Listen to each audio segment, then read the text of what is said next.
But let's talk a little bit more about why that happened. In fact, the reason why that happened, one of the reasons was Omicron, and the fact that some fear that it could put paid to whatever we've recovered over the course of the last 5-6 months or so. In fact, one of the areas in which this concern is being felt is in the travel and tourism industry.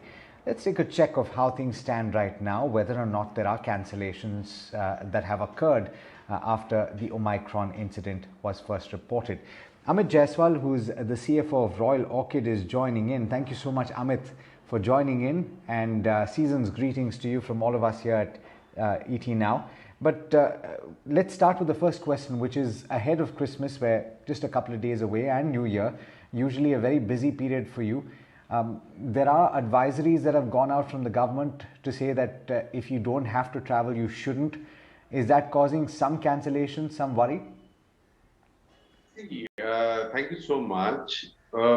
These have not got into any kind of cancellation. See, all our hotel leisure destinations are sold out. Okay. The only fear which is running is the New Year's mass celebrations. That has been pulled off.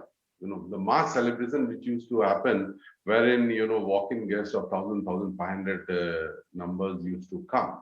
That I think we will not be able to do. That is a one-day affair, which we are also thinking to do away with in the current scenario. Omicron as such has not created any panic, because we all have understood that this will have a very milder effect rather than what happened in the second wave.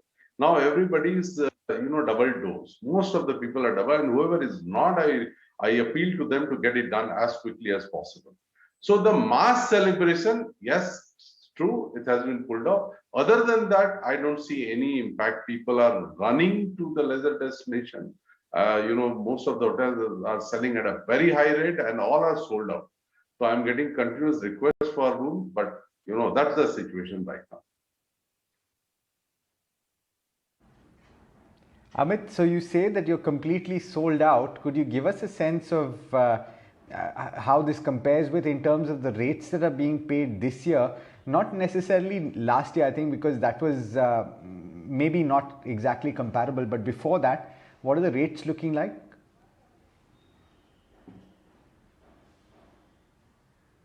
Hotels like Goa is selling at 30,000 grams. Never. Last 10 years data, if you pull it out, it has never touched this kind of rates. Mysore has doubled the pre-COVID level. The rates in Mysore hotel, the Mussoorie hotel, the rates are quite double what it used to be pre-COVID level. So the rates are phenomenal. Demand is very high.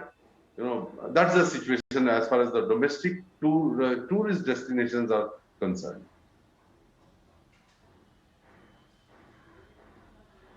It seems like Goa is the most solid market for the hospitality sector.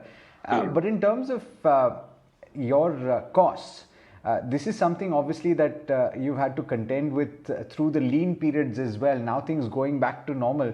So what are the metrics like, Amit, and how's business looking right now, considering that this is, proving to be quite a good season for you?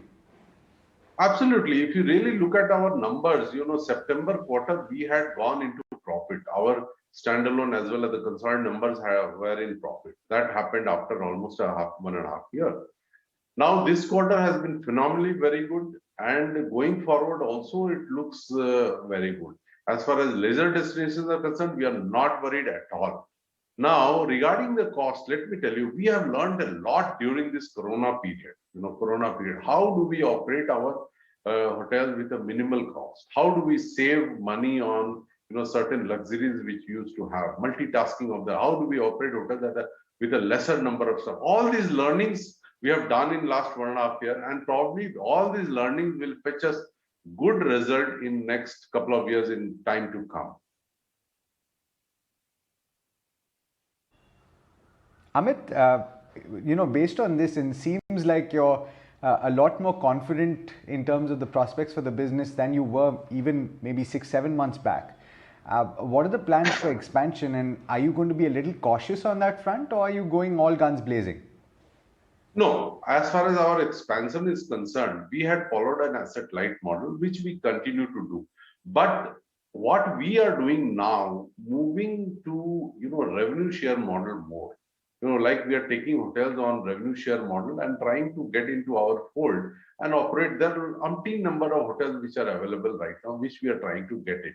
And three of hotels are there in pipeline. Furthermore will come with the scale of operations, with the margins going up. I think that will be a better model, because there what happens is we get the revenue into our balance sheet, our top line goes, and the bottom line also is much better than what happens in case of managed hotel. So that's the roadmap which we have done.